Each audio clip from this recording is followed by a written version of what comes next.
Who knows what evil lurks in the hearts of men?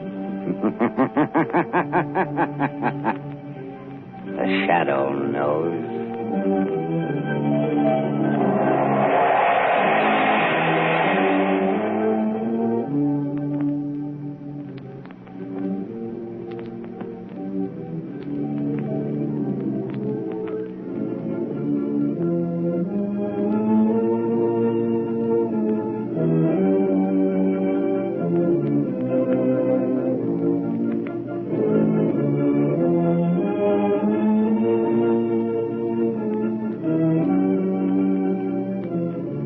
Ladies and gentlemen, in a moment, The Shadow will be on the air with a thrilling new adventure.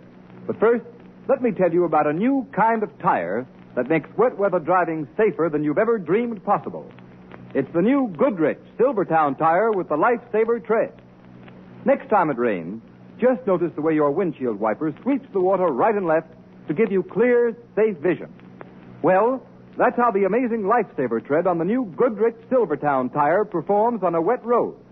It sweeps the water right and left, forces it out through the deep drainage groove, makes a dry track for the rubber to grip, gives you the quickest non-skid stops you've ever seen. And you get this life-saving skid protection plus Golden Ply blowout protection at no extra cost. So play safe. Equip your car with Goodrich Safety Silvertown.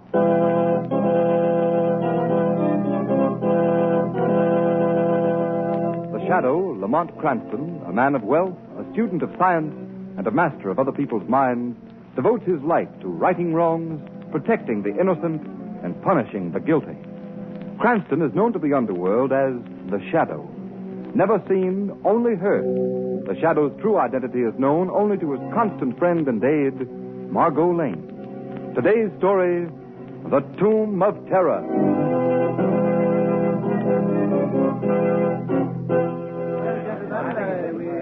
And so, gentlemen, we are gathered here on the grounds of the City Museum to pay tribute to those who have successfully brought to this country the building that stands before you, the authentic tomb of the Egyptian pharaoh, King Khufra-Tep. It is my pleasure to present to you now the man who is largely responsible for its discovery, transportation, and reassembly. The director of the expedition, Dr. Romney Hale. Thank you. Thank you. Directors of the museum and fellow workers, I am very grateful. It has been through your cooperation that this work has been made possible, although perhaps we owe a vote of thanks to good King Khufra-Tep himself. In spite of the legendary curse that all who gaze upon King Khufra-Tep's mummy shall die, the bulk of our job is finished. Now, before you are admitted for the inspection, will you excuse Mr. Avery, Mr. Johnson, and myself while we make a brief check of the interior of the tomb? Harry, Jack, will you come with me? Oh, surely, Doctor. Oh, certainly, Doctor.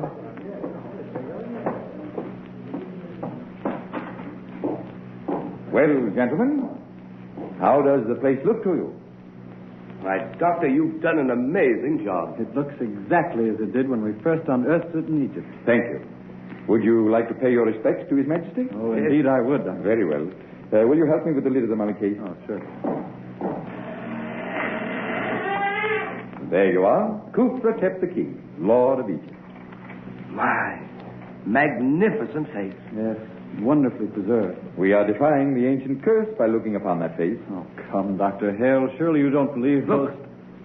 Look at the mummy's eyes. Why, that's strange. They seem to glow. Yes, I see it, too. A sort of unearthly light. What is this, Doctor, a trick? No, gentlemen, I give you my word. I don't know what it could be. The light's growing brighter. I don't like this. It's uncanny. Close that case. Let's get out of here, Doctor. I can't understand it. If we hadn't all seen it, I would... What's the matter? Take his arm, Jack. Let's get him outside. Where did you... What's wrong? What's the matter with Dr. Hale? I don't know. He suddenly collapsed. He was...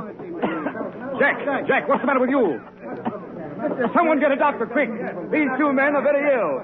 Harry, what happened in there? Well, Mr. Rafferty, I was... Harry! Catch him. He's falling. Harry. Here, man, tell me what happened. Mr. Rafferty, it was... The eyes. The eyes. Yes. It's King Kufretep's curse.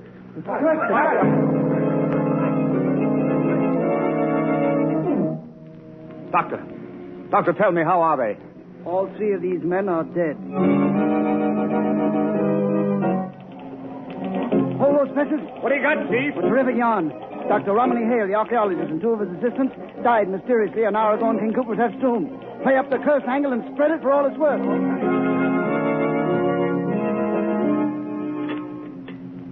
Dry soup, cream on the side. Some of those donuts, too, please. Oh, donuts?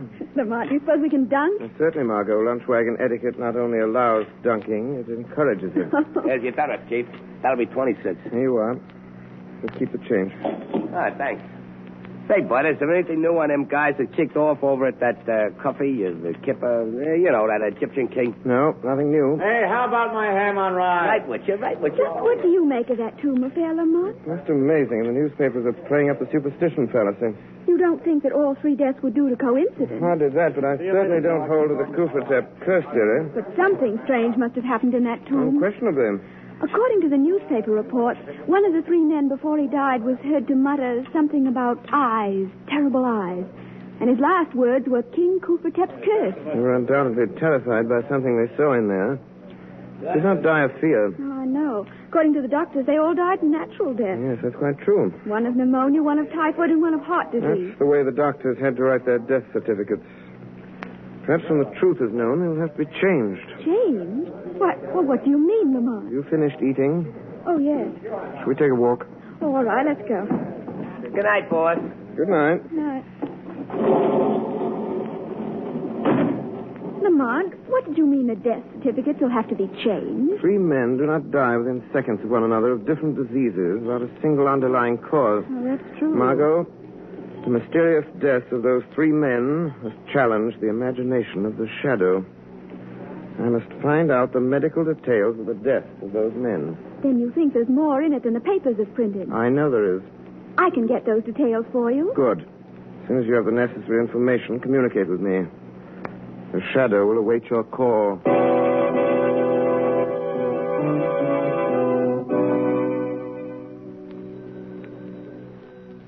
Hello. Lamont, this is Margot. Oh, yes, Margot. Did you find out? I just talked to Dr. Burley, he's in charge of the case. Yes? He said that the three men actually died, as the paper said, but there was one detail that was not printed. What is that? Well, the doctors themselves don't seem to understand it, but an examination of the victim's blood has shown in each case a complete absence of leukocytes. Leukocytes. Yeah. Those are white corpuscles. Yes. Do you realize what that means? Without white corpuscles in the blood, the human system would have nothing with which to combat disease. No wonder they died. Margot, this is the first key to the mystery. Perhaps the Shadow can find the answer to the next question within the museum walls.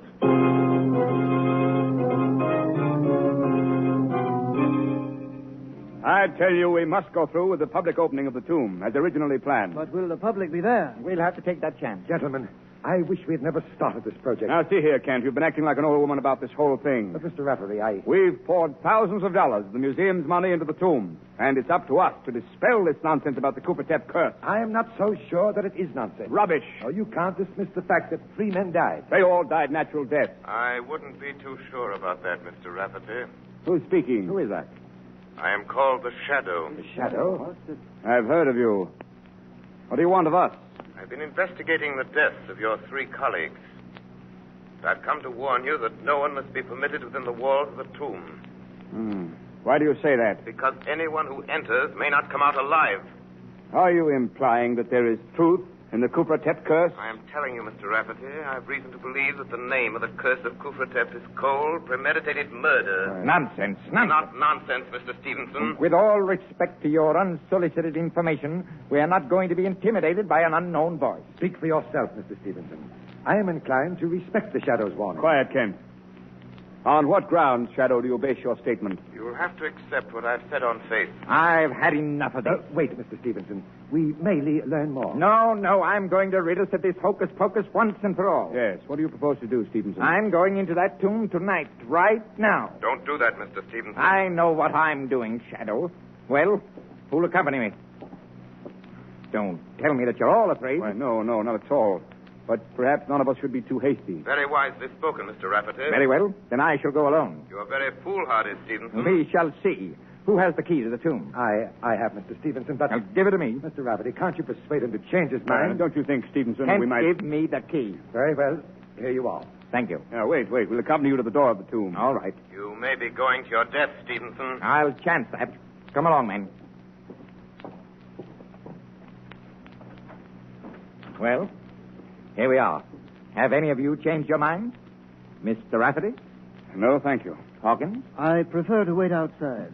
I know there's no use asking you, Kent. Don't go in there, Mr. Stevenson. Something horrible waiting for you in there. Give me that flashlight. I'll find that out for myself. He's in the tomb. Nothing horrible has happened in here yet. Don't touch the mummy case. Why not? Might as well make the investigation complete. Don't, Stevenson. You mustn't. Can't any of you stop him? What can we do? I'm opening the mummy case. We've got to get him out of there. I'll go myself. Here, come back here, Kent.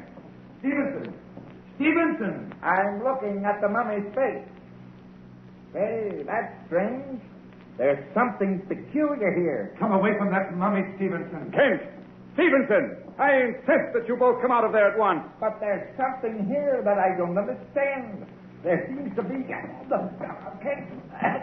It's happened. He's choking. Kent, bring him out here. I'm trying to. Here. All right, Stevenson. Here, now just lean on me. Stevenson. Man, what happened? I looked at Gupka. He's dead. He's dead. It's not possible. The shadow was right. Yes, gentlemen. Stevenson ignored my warning. Has perished. This should convince all of you that there is a ruthless killer masked behind the Kufratep curse.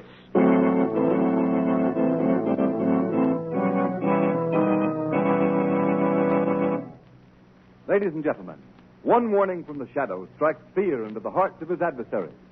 Yes, and just one skid is enough to put the fear of wet, slippery roads into any motorist's heart. The shadow knows. The thousands of motorists who are killed or injured every year when slithering skids throw cars out of control would never risk the danger, grief, and expense of riding on unsafe tires if they had another chance. Motorists, I've already told you that the new Goodrich Silvertown tire will stop you quicker, safer on wet pavements than you've ever stopped before. But you don't have to take my word for it. Here are the facts. Exhaustive road tests of both regular and premium price tires of America's 6 largest tire manufacturers were made by the nation's largest independent testing laboratory, the Pittsburgh Testing Laboratory. And here's what they found.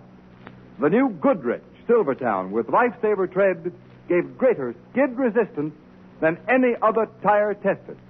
Yes, and that included those tires listed at from 40% to 70% higher in price. The Goodrich Safety Silvertown gave more non-skid mileage than any other tire tested in its own price range. Average 19.1% more miles before the tires wore smooth. That's performance in any car owner's language. The kind of performance that spells safer, more economical driving for you. Remember, there's double protection in these life-saving Goodrich Silvertowns at no extra cost.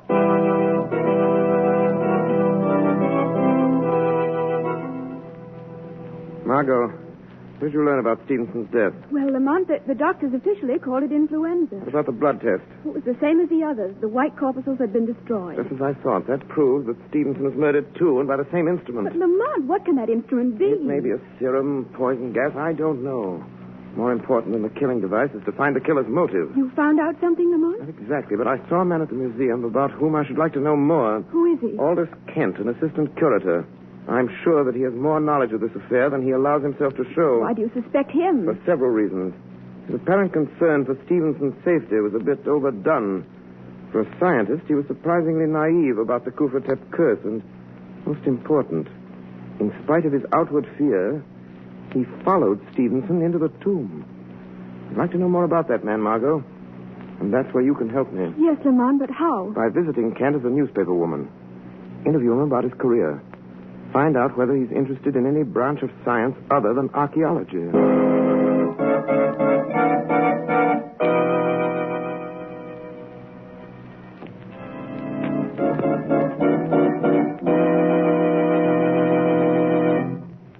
Margot? I saw Aldous Kent. Yes? He hasn't always been an archaeologist. He worked at many things. For instance? Well, before he went to work for the museum, he was employed as an assistant by Dr. Faber. You know, the well-known biologist. Very interesting, Margot. I see that's all I'll have to know. But, Lamont, does that have any bearing on the murder? May have everything to do with them. I'll be able to answer that question after the Shadow pays a call on Dr. Faber.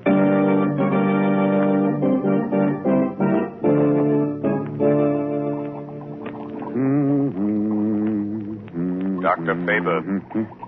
Eh? What? Who's that? Don't be startled, Dr. Faber. Who are you? I am the Shadow. Are you in this room? I can't see you. I regret that I must remain in the shadows. What do you want? I am seeking information. Well? I would like to have you tell me what you know of Aldous Kent. Kent? Aldous Kent? Well, he worked for me. He was my assistant for several years. Yes, I know that, Dr. Faber. What kind of a man was he? Very efficient laboratory man. Why did he leave your employ? Well, frankly, because he was dissatisfied. Kent was a very moody man. He felt that his work should be more fully recognized. What sort of work did he do? He was active in all the routine laboratory experiments. Can you recall what some of those experiments were? Let me see. Well, he made some really brilliant contributions to our work with the Röntgen ray. That's the X-ray, of course. Yes, I know. Exactly what were those experiments? We were varying the ray to determine its effect on animal life. What was that effect? Well, at one stage of the game, it was destructive. We developed a ray that was capable of destroying the white corpuscles in the blood of the laboratory animals. It's enormously interesting, Doctor. Tell me, does such a ray have the same effect on human beings? Oh, yes, it probably does. Thank you, Dr. Faber. You have given me the solution to the mystery of the Kufratep curse.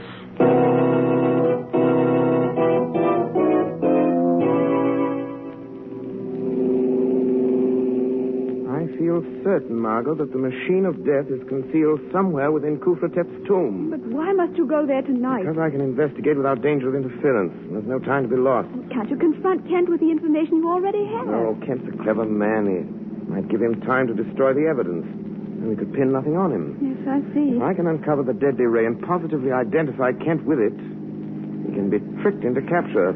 Here's the museum. I'll turn in this driveway. As a precaution, I'll switch off the headlights. Lamont, I hate to have you going into that tomb alone. It's an eerie-looking place. No, nothing will happen to me. Yes, that's what the others thought. The others weren't aware of the real danger as I am. Hand me the flashlight, Margot. Here you are. Thank you. Wait, what's that over there among the trees? Appears to be someone carrying a lantern. He's approaching the tomb. Lamont, who can it be? Wait. I think I recognize him. Yes. The old watchman. Oh. Shall you wait now until he goes? I'm not sure that he's going. He seems to be entering the tomb. Lamont, isn't it strange after all that's happened that he should dare to enter there alone? Very strange, and I'm going to find out why. Won't need this flashlight, Margot. What are you going to do? It is the Shadow who will enter that tomb for a little conversation with the old watchman. Shall I wait for him? No. Take the car and return home. Stand by for the shortwave wireless. I may need your help in communicating a message of vital importance.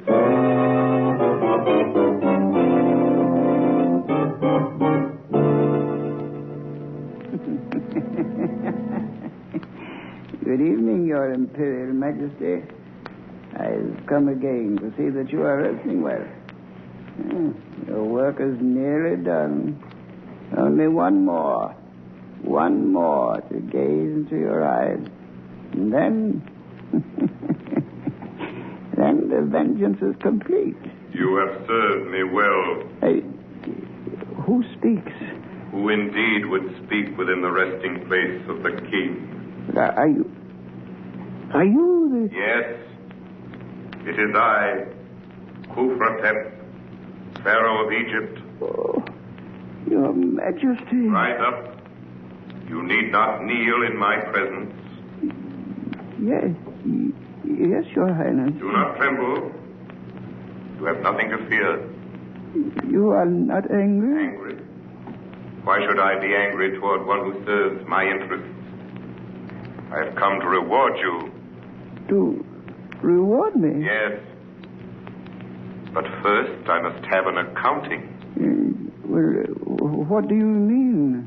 You must tell me how you brought death to the defilers of my tomb by the curse which bears my name. Oh, the credit is not mine, Your Majesty. Whose then? Aldous Kent. Aldous Kent? Why should he concern himself with me? It is not your vengeance alone that he seeks, but his own as well, and mine. Kent is a great man, but no one will recognize him. They keep him slaving in the museum day after day, doing all the real work. Well, some others get the glory, just as they did to me. And now he's evening his score. Hale, Avery, Johnson, Stevenson, all those have paid for their stolen fame. But one more must die. Hawkins. And then Kent will achieve the position that is rightfully his. Do you know how Kent destroyed those men? Of course. I helped him, Your Majesty. Yeah, it was clever. So clever. They all scoffed at the legend of your curse, but it was really you who killed them. I killed them? Yeah, no one would dream that within your mummy there lies concealed the generator of the ray. What ray? The ray that shines from your eyes and destroys all who look upon you. Show me how this is done. It's so easy, Your Majesty. Here. Hidden here in the wall is a switch. You see? It is thrown like this.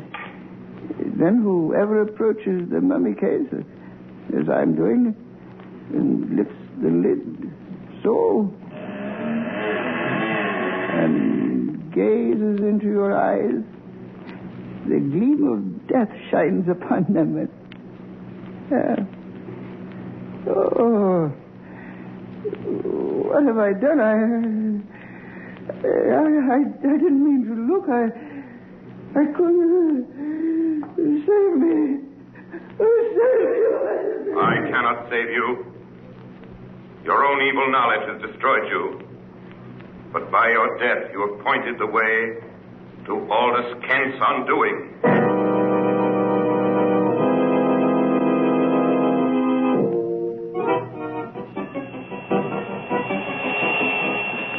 Margot Lane.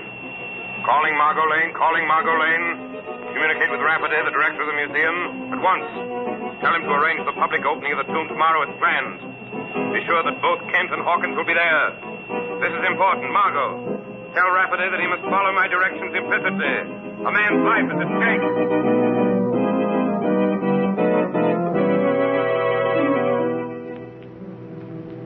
Before admitting the public, I have invited you, gentlemen of the press, to gather here to dispel once and for all this nonsense about the legend of the Cooper-Tep curse. Well, just how do you propose to do that? Yeah. Well, Mr. Burke, as you know, the tradition is that everyone who looks at the face of the mummy dies. Sure, I know that. I know that. Now, this Mr. Hawkins, gentlemen, he is the sole survivor of the Cooper-Tep expedition. Yeah, we know Hawkins. Yeah. He has volunteered to show you that there is no truth in the stories that your newspapers have played into national prominence. What's he going to do? The mummy case will be opened in your presence, and Mr. Hawkins will personally gaze on Cooper-Tep. Now, this ought to be good. Are you ready, Mr. Hawkins? Well, very well, you may proceed. Mr. Rafferty, Go ahead, Hawkins. Mr. Rafferty, I can't. I changed my mind. What? What do you know? But, Mr. Hawkins, do you realize what this means? Yes, Hawkins, you must go through with it. I'm afraid not, Kent. I've lost my nerve. The prestige of the museum is at stake. Well, you seem to have changed your attitude, Kent. Well, I disapproved of this plan at the beginning, but as long as you've gone this far, I think you should carry it out. Well, Kent is right. Well, I'm sorry, but, well, when I think of the others, what happened to them, and seeing them die, I just can't. Well, boys, looks like the show's over. Let's go. Wait, gentlemen, don't leave. Now, Mr. Hawkins, if I volunteer to look on the mummy's face first, will you follow me? Well, That's certainly fair enough, Hawkins. Very well. Have I your permission to open the mummy case, Mr. Rafferty? Yes, you have. You're very brave, Mr. Kent. Who's that? It's the Shadow. The Shadow? Boy, what a yarn this is going to be. Shadow.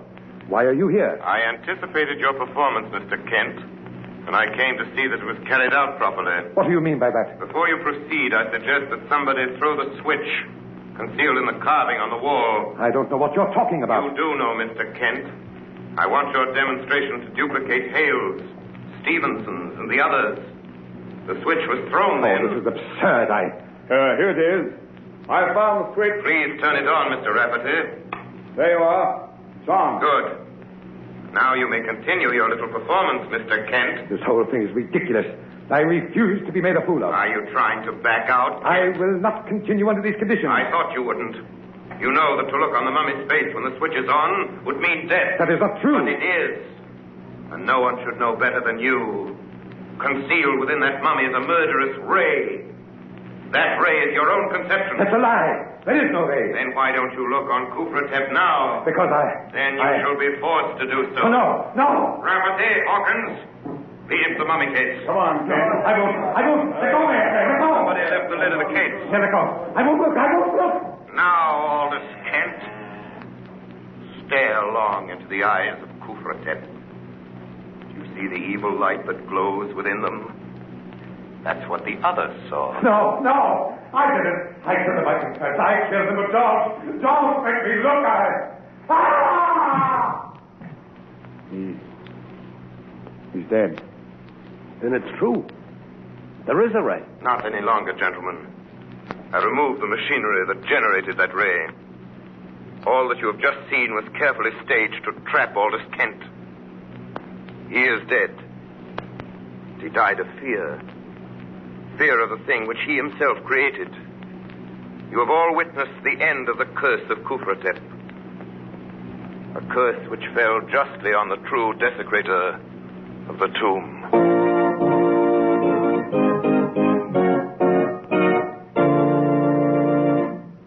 You have been listening to a dramatized version of one of the many copyrighted stories which appear in the Shadow magazine, now on sale at your local newsstand.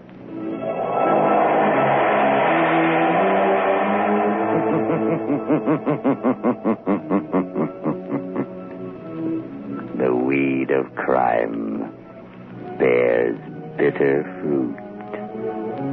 Crime does not pay.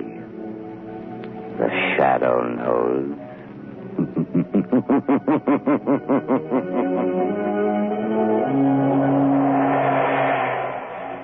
All the characters and all the places named are fictitious. Any similarity to persons living or dead is purely coincidental.